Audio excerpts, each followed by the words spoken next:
Okay, so from our pre-class family drama discussion, we're going to get to Torah family drama discussion. So we have been building through the Joseph cycle this incredible tapestry of family deception and reunification and who knows what to whom. I should point out that apart from Moses, Joseph is the most developed character in the entire Torah. We get others in the Tanakh like King David and such, but as far as a number of verses spent on one person's life, Joseph just totally dominates, and in many respects even gets more personal attention than did Moses. Right? Moses, we get him as a leader, but we don't see so much about him as a personal life.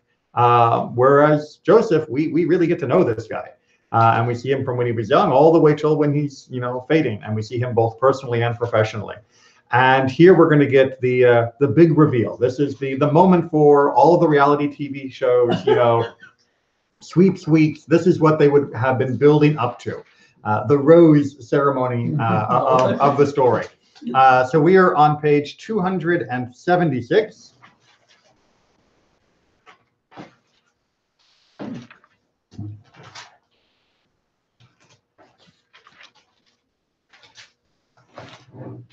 And we're going to start right up at the top of the page with the quote.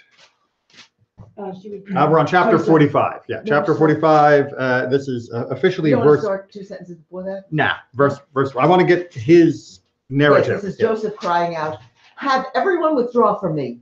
So there was no one else around when Joseph made himself known to his brothers. His sobs were so loud that the Egyptians could hear, and so the news reached Pharaoh's palace. Right. So this guy finally cracks. I mean, he has been a facade of cold and calculating and almost torturous throughout all of these interchanges with his brothers and them going and returning and the imprisonment of one. And now it's just the floodgates are open. Right. Joseph said to his brothers, "I am Joseph.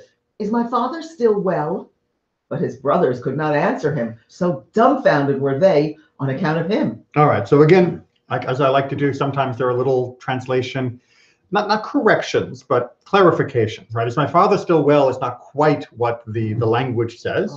The language literally says, Avichai. Is he alive? Is my father alive? Right? Which, yes, you have to be well to be alive, because if you're dead, you're definitely not well. But it does put a different complexion on it. I mean, he may have been asking purely about his father's condition. But I personally think the translator probably missed the major impact here, which is he alive? Is he still alive? Yeah. Because that's right. That's more than just, am I going to have a chance to see him? It's also a point where Joseph is saying, have I left it too late? Right? Because his father could very easily have been dead before this. And so asking whether dad is still alive is not just, yay, we get to all be together, but it's also, I've been out of prison for 9 years. I could have done something before now. And so there's definitely a feeling there of have I let myself, stay away from my family? I mean, here they are coming to me, and yes, I can now see that they're good people. Should I have reached out to them earlier? If they changed this much, maybe I was wrong to stay away. Maybe I should have, and maybe now dad's dead and I left it too late. You can see all of that bubbling up from just the word chai. Is my dad still alive? But didn't he already know that? No. From previously? So they had continuously given him the line of, we can't bring him, our father is old, and if we bring the youngest one, it could kill our father and all of that. Right. But he's not still convinced, perhaps, or he could be asking this purely rhetorically, which is it true dad is still alive? Right? He may be shocked to know that his father is alive. Maybe he figures dad died years ago, probably from the shock of having Joseph be, killed. And maybe he's a little perplexed that how could dad still be alive? I was his beloved. I was the light of his life. If I'm gone, how could dad have been alive all these years? So there may also be a sense of, wow, I kind of assumed dad was dead. Wait a minute. Didn't they bring Benjamin? Mm-hmm. Right. And they were told, and the thing was, if we take Benjamin away, he'll die. That's right. That was right. That's the point. Right? Yes. Okay, so it's only logical that he's going to say. Here's Benjamin. Therefore. Right. How did Dad ever let this guy leave? Right. Yeah. The only way Benjamin showed up is. Did I kill my father just by bringing? Oh my God. Right. By bringing him here, so now the guilt's on him. Right. So Oda Vihai is quite a very powerful little phrase, and obviously the brothers don't even know what to say. It's like, you're Joseph. It'd be like, imagine going, to England, and as you're meeting the Queen, the second in command of the court says, "Oh, by the way, I'm your brother." Like, what? But you died in a car crash when you were 12. Nope, I'm me. It's like, it just doesn't compute, and it's such a human moment. Onward. Verse 4. Verse.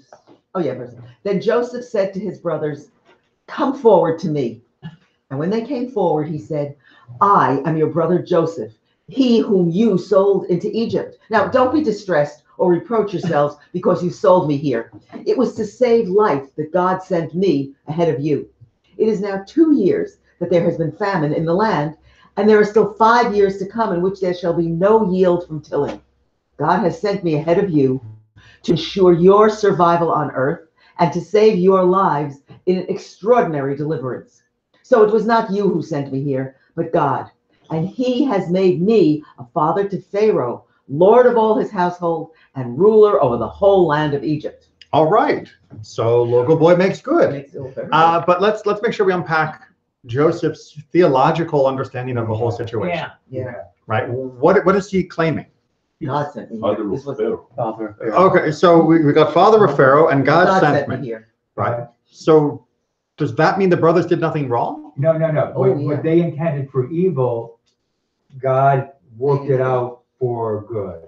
But that doesn't let them off. They intended to do him wrong. There's no question. No, I think it lets them off. So a bad plan, right? No, he But lets them off. He lets them off, But God changed the bad plan to make Made it good. a good result. Good result. Whereas The question is, did God make the result good by manipulating the bad plan, or was this all God's plan? did God make The bad plan? Did God make it so the brothers would sell him? Did God give Joseph those dreams deliberately to provoke the jealousy of the brothers in order that he would be sent, in order that he would then be able to save the family from famine? Right. Well, Or did God make Joseph have a mouth That- that you have a dream, Or was you don't God- go and tell right. everybody. or was But God God would know that Joseph was going to go do that. or did God simply know that that was Joseph's character rather than make it his character? And give him these dreams And Well, God clearly gave him the dreams. Right. We know that the dreams were definitely divinely inspired. Absolutely. But the question is, did God give him those dreams to achieve something that would not have happened without the dreams? And was that achievement the bad plan or the good result, or somehow both? I mean, because what was God hoping to achieve by giving Joseph dreams of his own grandeur? Yeah. Was that going to somehow make Joseph, if none of the selling had happened and none of the captivity had happened and all of that, how would that have made Joseph a better person, a better leader? It could have prepared him for a deeper understanding of the changes that were going to come eventually. He certainly needed a deeper understanding because he And seemed pretty clueless at the time. You have this divine inspiration, but his proud heart kind of twisted it around. And so was that God taking advantage of what he knew Joseph's character would be? And then, of course, we have the whole question of Joseph may be accurate in understanding this, or he may be inaccurate. Right? Maybe it wasn't God's plan at all. Maybe this is just all of this, right? It's just coincidence. Joseph's thought. Right? The narrator doesn't tell us God did all of this. Right? The omniscient narrator, meaning God, doesn't tell us, and God gave Joseph the dreams in order to trigger the jealousy, in order to get him in Egypt, in order to bring him out. Joseph says, this is how I interpret the events of our relationship. His interpretation could be wrong. When he says what you intended, he's clearly assuming what's in their inner heart. And we know that God is the only entity that sees really in an inner heart. Or is he letting them off too easily because their bad plan was originally murder? Yeah. And maybe the role God played was to soften them from murder to sale. And if they had had 100% of their own way, Joseph would have been dead and everyone would have starved to death. And so therefore, can you let them off at all if God is the safety net that picked up the slack from their moral, horribleness, that actually allowed him to save and then be rescued? I mean, can we now turn around and say, you know what, it was the best thing he ever did to sell me into slavery? It's like, yeah, but they actually wanted to murder him. They had malice. There was intention. Malice is an understatement. They want his life over. They want him out. They had to be talked into in the ground, in a hole. Let him. Well, remember when they put him in that ground, the intention was he will starve to death there. They wanted him in the that ground. was still a murderous act. They just didn't want to spill his blood with their own hands. But Reuben had the thought that he was going to come back and retrieve him. He did have that thought, and then Judah had the bright idea: let's sell him in the meantime, because that's as good as dead, as long as he's gone, and we can get a little money. Which, all in all, it doesn't sound like they should be forgiven for this. And yet Joseph seems to be willing to work with this, because Joseph is either here, or both, is seeing God's hand in everything that has transpired. And for him, that's enough. Right? For him, that's enough. But he has also seen that his brothers are not the same as they were when they made that bad plan. And they did not let Benjamin go. They were standing up for him. So they have learned in the meantime not to continue the bad plan. Okay. So he sees that they have changed. And he knows that because they bring their guilt to remembrance within his hearing. Oh, hugely. I mean, they confess, and they are showing attrition, and more than attrition, they show actions which are 100% opposite of what they were doing to him. They were willing to give up their own lives to save Benjamin, knowing the effect it would have on their father. Even with Benjamin being the new favorite, even with Benjamin getting preferential treatment, even with Benjamin getting preferential treatment from this weird guy in Egypt, they're still willing to sell themselves in order to save this younger kid who's the new spoiled preferred child. And that tells him that the good result may be the idea of survival, right? But the good result might also be growth, right? The brothers may never have become the brothers they were if they sat on the bitterness of their jealousy all those years without ever having, acted on it and sold him into slavery. If they'd never sold him into slavery, they never would have felt the backlash of guilt. And if they never felt the backlash of guilt, they never would have grown out of their jealousy. Right. So all's well that ends well. Let's keep reading. Okay. It is now 2 years they've been famine. Okay, we're up to verse 9? 9, yeah, hurry back. Now hurry back to my father and say to him, thus says your son Joseph, God has made me Lord of all Egypt. Come down to me without delay. You will dwell in the region of Goshen, where you will be near me, you and your children and your grandchildren, your flocks and herds, and all that is yours. All right, so you notice, as typical children will do, when they brag to their parents, they up the ante a little bit. Yeah. So rather than being number 2 in all of Egypt, he's now Lord of all of Egypt, because that's what you should tell Dad. Yeah. There I will provide for you, for there are yet 5 years of famine to come, that you and your household and all that is yours may not suffer want.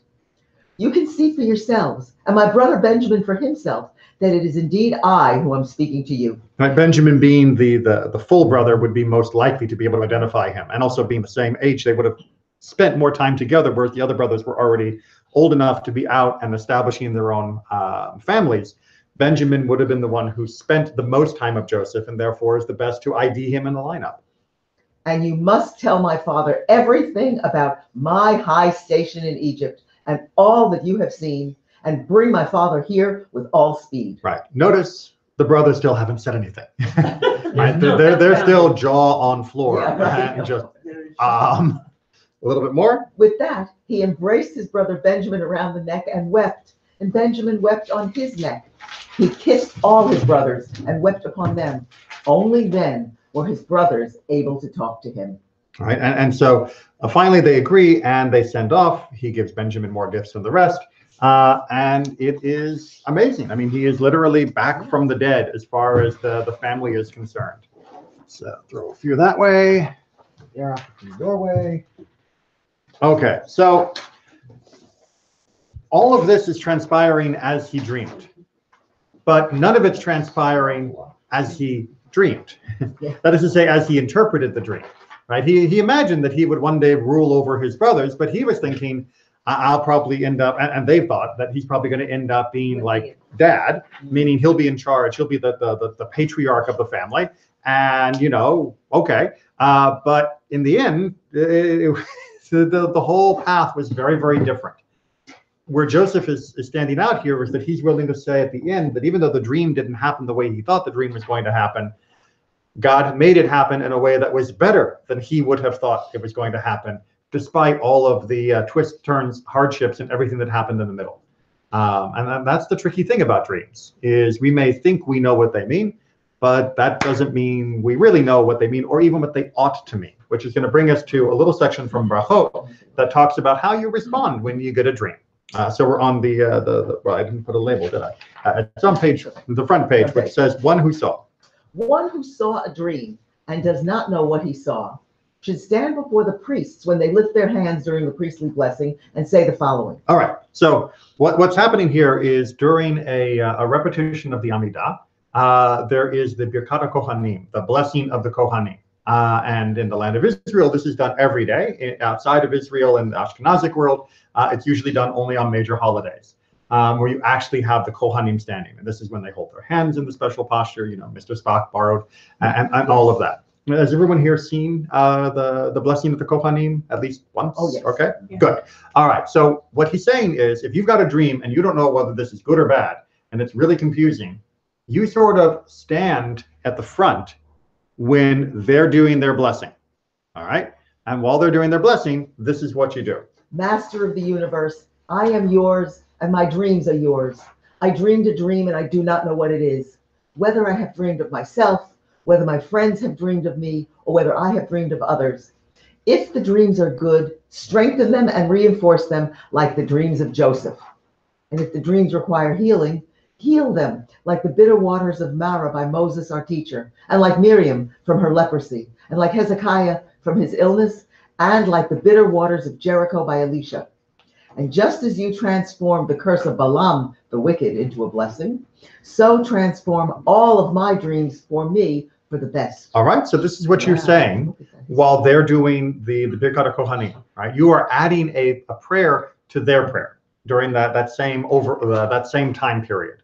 And what he's saying is basically, I don't know what's going on here, but I'm going to go ahead and trust you guys, right? As they're to bless us with protection and blessing and all the birkat, bracha, I want back how my dream should be interpreted, right? I want the best of whatever this could possibly mean. And if this dream is warning me of something bad, then give me the strength to overcome this. And if this dream is warning me of something good, give me the strength to actually realize it, because I know ultimately it's you that's going to make a difference in how this comes to pass. Make sense? Okay, and then? And he should complete his prayer together with the priests, so the congregation responds, Amen. So this is the most beautiful, sneaky thing ever. Yeah. Because basically you time your personal blessing while they're doing their blessing, so that when they finish their blessing and we, the congregation, all say Amen, we're also saying Amen to your blessing. So you're hitchhiking. You're hitchhiking. Perfect, exactly good analogy. You're hitchhiking on the Birkat HaKohanim. Make sense? Okay. Yeah. And if he is not able, he should say, Majestic one on high, who dwells in power, you are peace, and your name is peace. May it be your will that you bestow upon us peace. All right. How is that a substitute? Yeah, really. I mean, the first one was so clear, so specific, and so detailed. And this? Any ideas how that counts as a substitute? Shall I say that when Joseph reconciled with his brothers, they then had peace? So it's sort of parallel to that, peace in the family? Well, yes. So unpack peace, right? What do we mean when we say shalom as opposed to just peace? Right? Shalom doesn't just mean peace, like war and peace in English, right? It's wholeness, right? It's completeness. It's harmonic fulfillment. That everything should be as it should be. Everything should be right. And that's essentially what that whole first thing was trying to say as well, just in a lot more words, which is, God, I know you want the world to be whole and perfect and peace. So make my part of it like that too. And whatever my dreams are, steer them towards that ultimate goal of shalom, of this harmonic completeness. And it is a very good synopsis of the first one theologically. It's just not a very good one poetically, right? Because we lose all of the idea of if it's this and that, and if it's that, then. But as the theme, which is, I just want peace, God, and I know that that's going to come from you. And this dream has left me feeling unpeaceful. Just help me navigate this. Yeah. And the first one up here, he says, whether I have dreamed of myself or whether my friends have dreamed of me. So you're including if someone you knew had a dream about you last night. You're right. Yeah.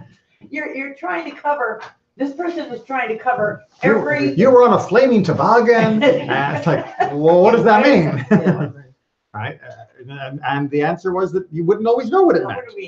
But what you would know is that as long as you hitchhike on God, you are explicitly saying, I want whatever is right. I want whatever is good. And like Joseph, if he had wanted his dream to be exactly as he had anticipated, his whole family would have starved to death. Right? He may have eventually ended up being second to his father and in charge of all the brothers, and there would have been the bitter rivalry and all of that. But the real upshot would have been the famine would come along and they all would have died. So if he had held on to his dream in a literal sense, they would have all been in trouble. Right. Instead, not because he chose to at the moment, but in the end, he ended up seeing that by letting God navigate what the dream was going to be, even though there were bad parts to his life, in the end, everything worked out much, much better. And that is where we're going to transition to the question of how do we say, let God be in charge of this or me be in charge of this, right? How do you pick who's going to be hands on the wheel? Right? Is life a self-driving car and we just sit back and let the car do it? Do we keep our hands on the wheel or do we turn off the autopilot and steer for ourselves? How do we handle this? And we're going to look at a little incident taken from the book of Shoftim, of Judges, the book of Shmuel, Samuel, which most people start reading only around the time David kicks in. But the prelude to David is fascinating. And this is during our war with the Philistines, the Plishtim.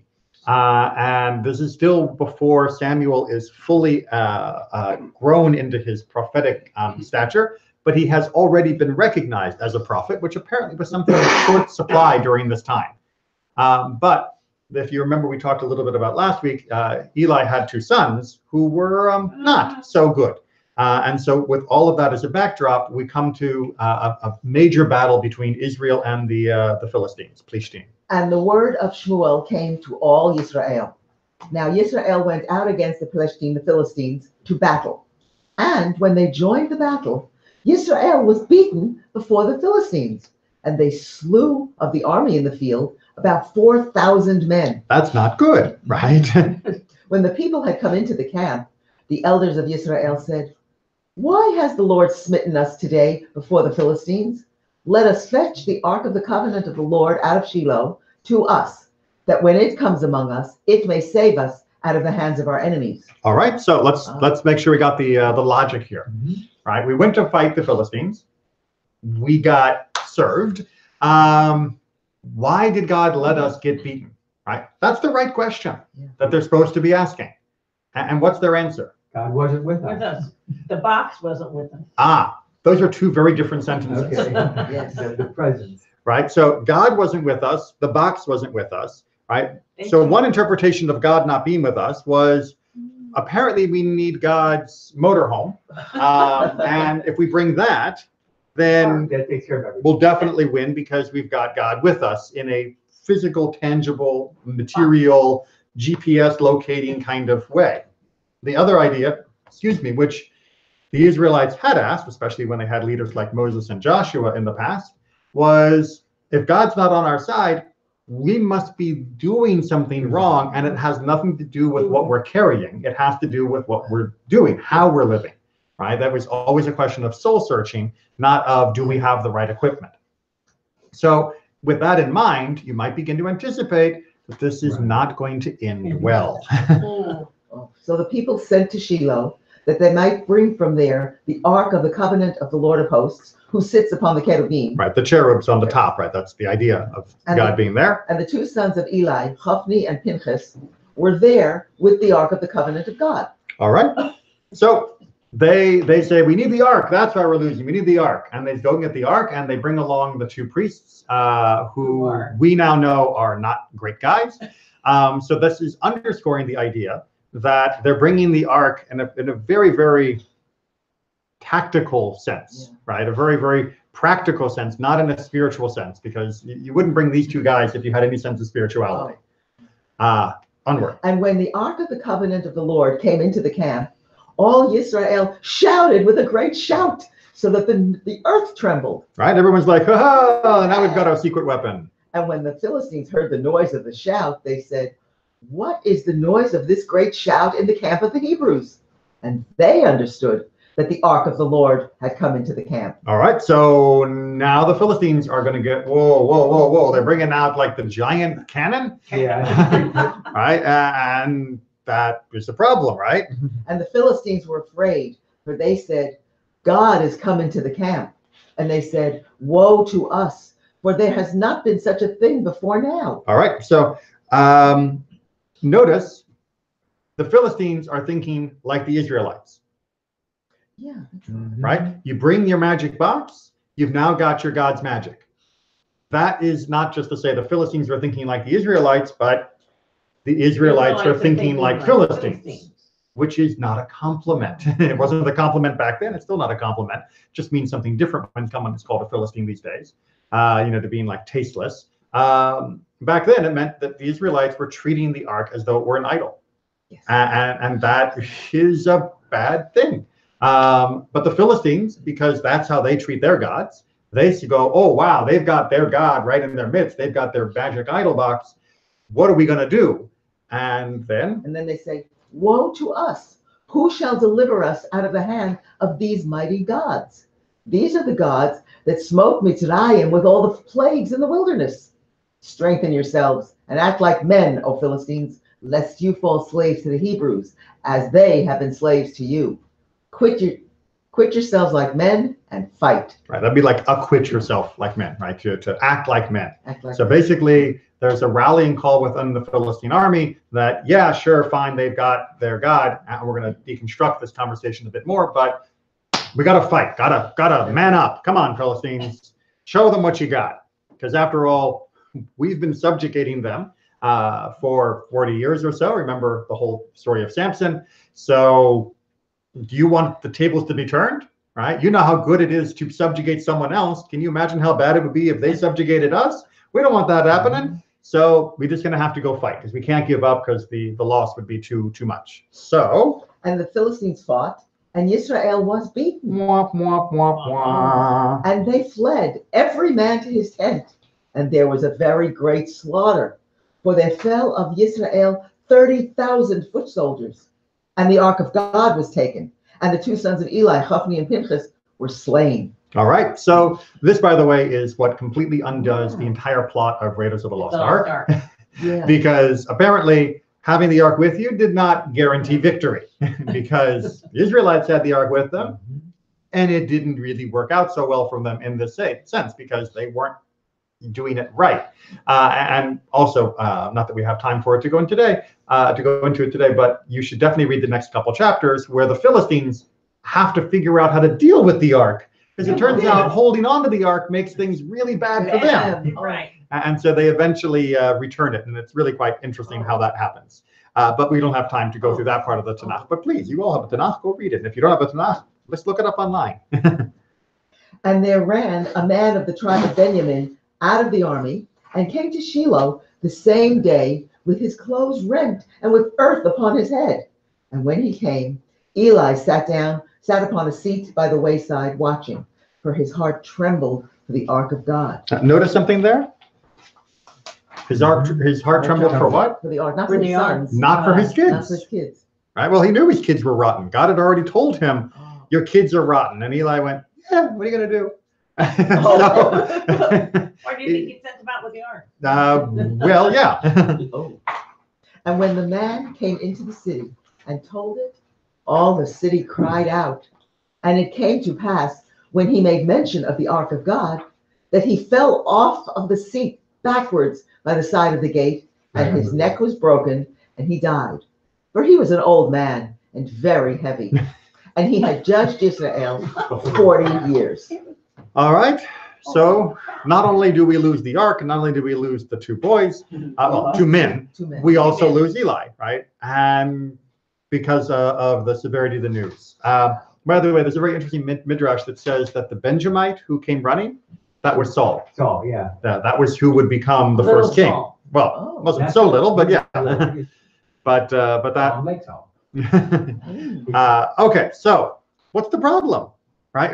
The ark was supposed to be our ace in the hole, right? This was meant to be our secret super weapon. So why didn't it work?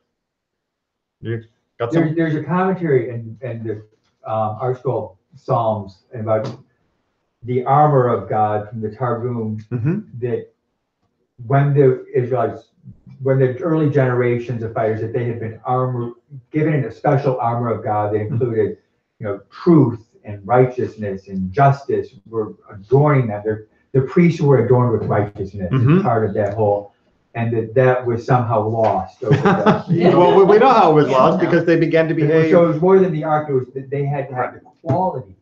And that seems to be, but there's some very basic practical things that they seem to have been missing. And this is where you can really see that they were treating the ark like an idol. So we're going to read a couple things here from Malbim. They sinned because they took the ark out from the Holy of Holies without permission from on high. They did not ask Samuel or the Umim and Tumim if they should do this. They did it without the prophet's knowledge. Right, so we finally get a prophet. That was what the whole interlude was between how bad Eli's sons were and what's happening here, is that Samuel is hearing God and is known now as being a prophet. And everyone's like, wow, we haven't had these for a while. I mean, that's what his mom said as well. So why didn't they ask him? Hey, prophet. He's weird. Should we? Well, I mean, because he wants things to be done right. And he's a Nazarite, and he's such a weird moral person. He's different than everybody. Well, not than everybody, but he's definitely different than most of the leaders of his generation. Well, perhaps they thought they knew as much as he. And with him being identified clearly as a prophet at this point, for them to still believe that is a major problem. Right? For them to think, we don't need to talk to the prophet. I know what we need to do. We just need to oil up the ark and wheel it out there, and we'll God gave you a prophet, so you wouldn't have to figure that out for yourself, because you're not so good at figuring it out for yourself, or God wouldn't think you needed a prophet. Okay, when they got the ark and they're going across the wilderness, right, they're fighting all the battles and everything else, the ark is in the center. The ark is protected by this literal tribes all around it. It's never pushed in front to be. It's not a battering ram? It's not a battering ram. I mean, it's almost like this is our essence that we have to protect. Right. Well, and here they've turned it into a weapon of mass murder. Well, they hope. They hope. It didn't work out that way. It sort of rebounded on them. Yeah, because they got mad. Because they were the ones who ended up getting slaughtered. And that's why Malbim was pointing out that if they had truly understood what the ark represented and what God represents and what we were supposed to be doing, then they would have gone through the correct procedures to access that and to be able to make sure that what they were doing was right. But they didn't want to make sure that what they were doing was right according to God. They wanted God to do what they wanted and what they thought was right. God was there to support them. They weren't there to support God. Right? God was there to answer their dreams. They weren't there to find out how God wanted the dream of Jewish survival and independence to be established. Right? They were basically saying, we've got a bad plan and we expect God to pick up the pieces. Right? Because what we're doing, we know isn't what God wants, but we're going to force it to happen anyway. And we expect that God will be there to pick us up in case something goes wrong, rather than us having to actually adjust. It's like someone says, I know I'm not a safe driver, but I've got an airbag. right? And I've got, whatever. So I can drink and I can text and I can do whatever I want because I'm safe in my little car cocoon and the car will protect me. It's like, that's not really the way it works, right? It's supposed to keep you safe while you were driving safely. It's not supposed to keep you safe while you were driving stupidly. And they're treating God even worse by saying, we're just going to go do whatever we think is right. And, well, God will obviously take care of us because who does God work for? He works for us, which is totally wrong. But again, they had been misled, not just by their own attitudes and by adopting the Canaanite practices, but because they had also seen Eli's two boys acting like that, right? God was simply another part of the corporate structure of the society, and he was just another excuse for some people in power to take more from other people. And so, yeah, that's what God is, right? God is just one of the tools of our community. He's not actually like the pinnacle. All right, with that, let's move to Sifrei, one of the earlier Midrash collections. You think that he who said this also said that? All right, so this is a confusing opening. What it's basically trying to help us understand is what is a confusing sentence by the Philistines. Remember, the Philistines start off by saying, oh, woe is us, what are we going to do? God's in their midst. And then they say, this is the God who destroyed, with all the plagues in the wilderness. And then they say, man up, we can do it. And that seems like a jarring switch to go from, oh, woe is us, to let's go fight. And there doesn't seem to be a natural flow to the conversation. So the Midrash picks up on that and tries to explain how the transition happens. Yeah, this is not so, because in Samuel it says, woe to us, who will save us from the hand of this mighty God? Right, that's the part we read. This was stated by the righteous among them. So there were righteous Philistines. There were Philistines who recognized that God was God and that God had power and God had might. And they're afraid that when they see the ark come out, because they don't know that the Israelites are really messing things up. They see this and think, okay, we're in trouble. However, the wicked said, this is the God who smote the Egyptians with every plague in the desert. Their intent was, he had only 10 plagues in his arsenal, and he brought them all on the Egyptians, and he has no plagues left. Right? Beautiful reread of that whole section, which is, rather than saying, this is the God who attacked the Egyptians, it's like, yeah, that's the God who attacked the Egyptians, so he's got nothing left in the tank. With every plague. With every Right. plague. He hit them with every plague. There's nothing left. They can't even think of another plague. The That Lord, was sorry. That was so long ago, though. I mean, it's like he has 10 plagues throughout history and can never. Well, yeah, but what else is he? What's he going to do? I mean, he hasn't done a whole lot since, but in their interpretation. So, yeah, they are deluding themselves. That's why they're called the wicked. The wicked doesn't just mean like, they run around kicking puppies. The wicked here means that they refuse to acknowledge God as being God and therefore omnipotent and able to do what God wants. And that is how they're choosing to interpret this, which of course is also self-serving because it means that they can now go ahead with the fight, which is what they really want. the Lord responded, you say I have no plague left? I will bring upon you a plague the like of which the world has never seen. Yeah, never challenge God to a plague contest. Plague He's just contest. always going to lose. Something underneath. Yeah, there's always more. Okay. Well, I understand. These are people who have always worshipped idols. Mhm. It's a God they can see, they can understand. All of a sudden, we have this God in the sky somehow that you can't really relate to, you can't see, you can't picture. And so it's very hard for them to believe this. Even for the Israelites, it was very It's difficult. not just the non-picturing. It's every idolatrous God has limits. That too. Right? That they have a domain. Poseidon runs the ocean. He doesn't run the field. But we know what Poseidon looks like also. We can imagine him when we see him. We can, Right, but it's Now- the domain and the fact that there is a pantheon Right. means that Each those one gods' powers are limited by some border, some definition, or by the actions of other gods. And so what the counter argument of this read is saying is that, well, God's just like one of those other gods. And he's got to have a border too. He has to have limits too. There's only so much that God can do. And I think we can take him, right? Because after all, if they stopped fighting every time they saw another side had another God, they would never get to fight. That's right. Because every country had a whole bunch of other gods. So they're treating our God like all those other gods because that was just the way they thought of the world, right? Every God has limits.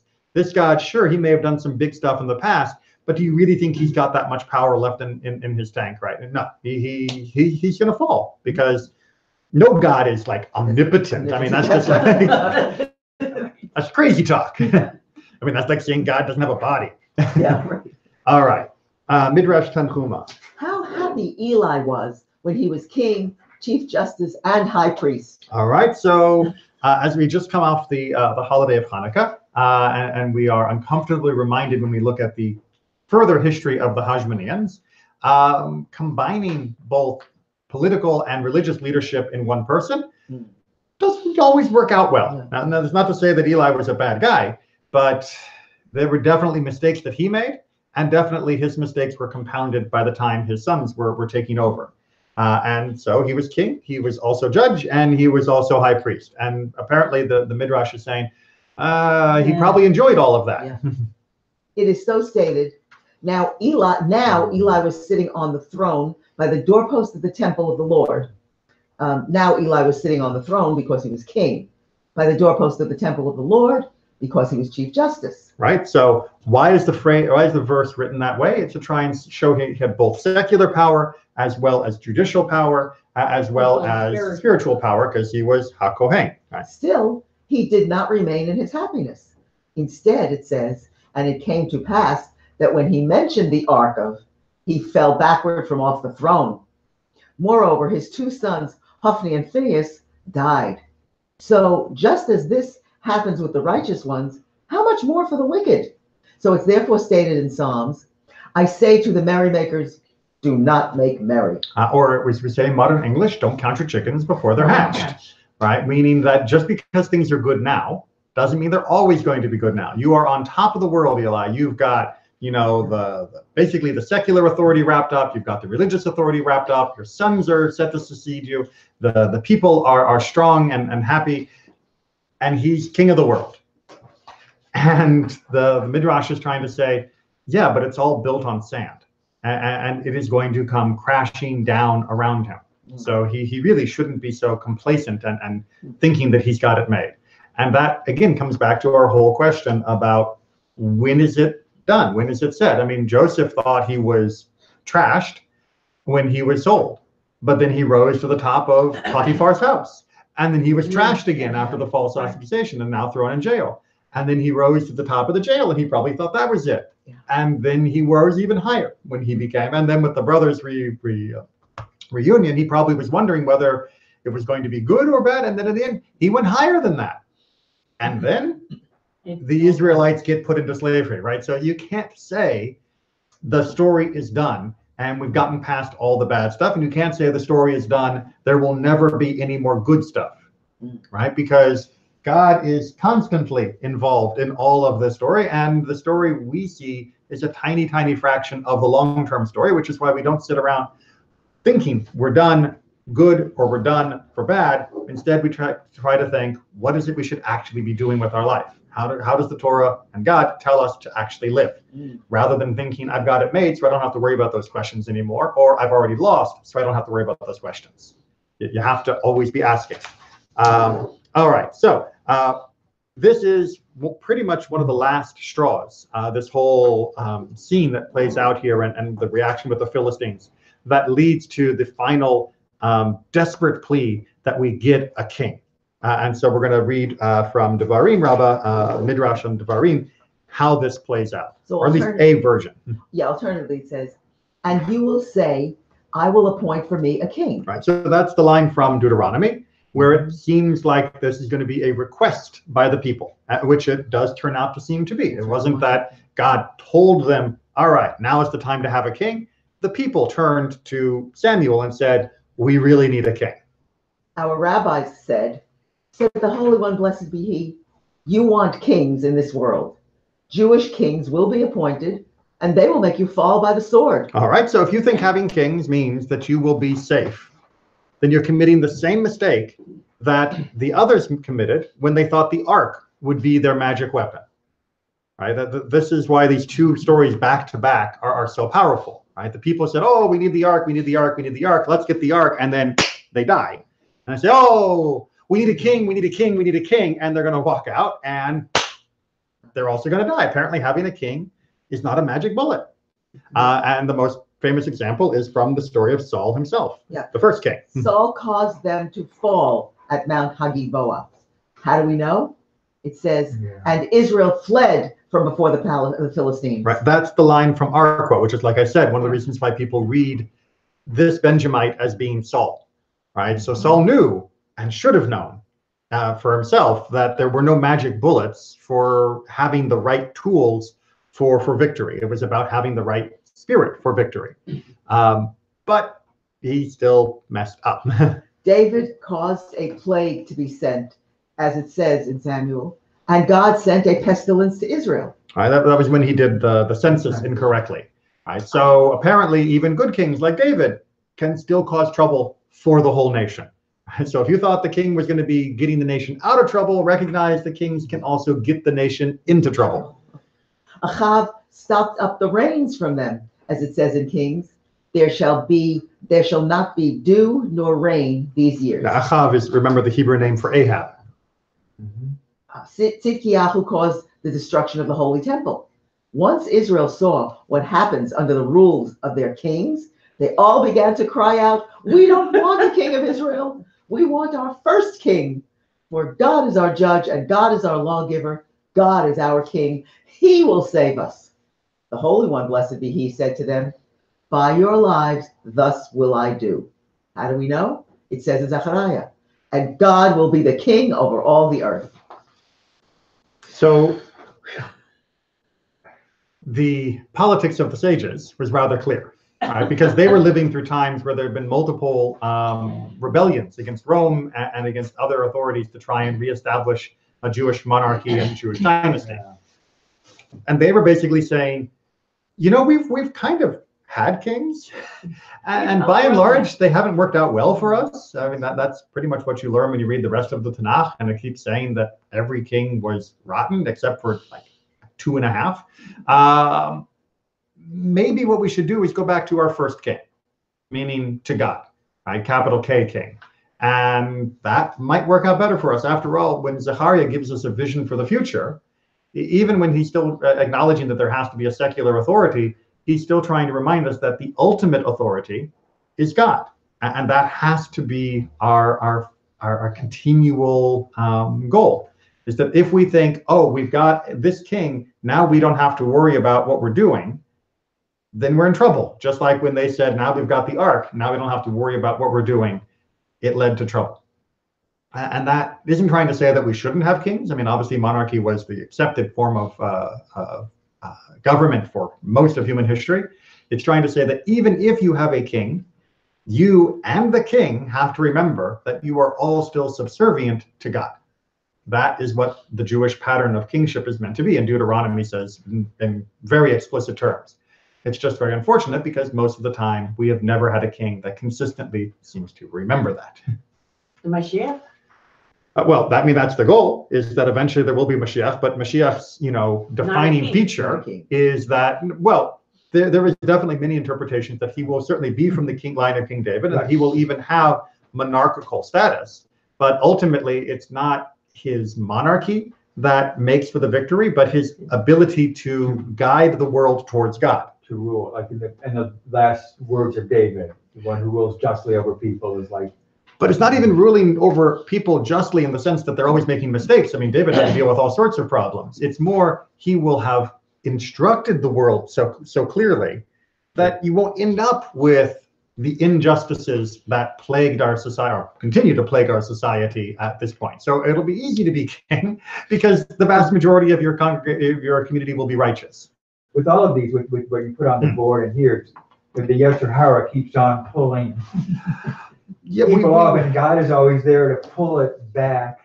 When the people have to turn, and I think I see that connection with this parashat. You have to be willing to acknowledge where you've done wrong, so that you can. So who's ultimately in charge? Is God ultimately in charge, or are we ultimately in charge?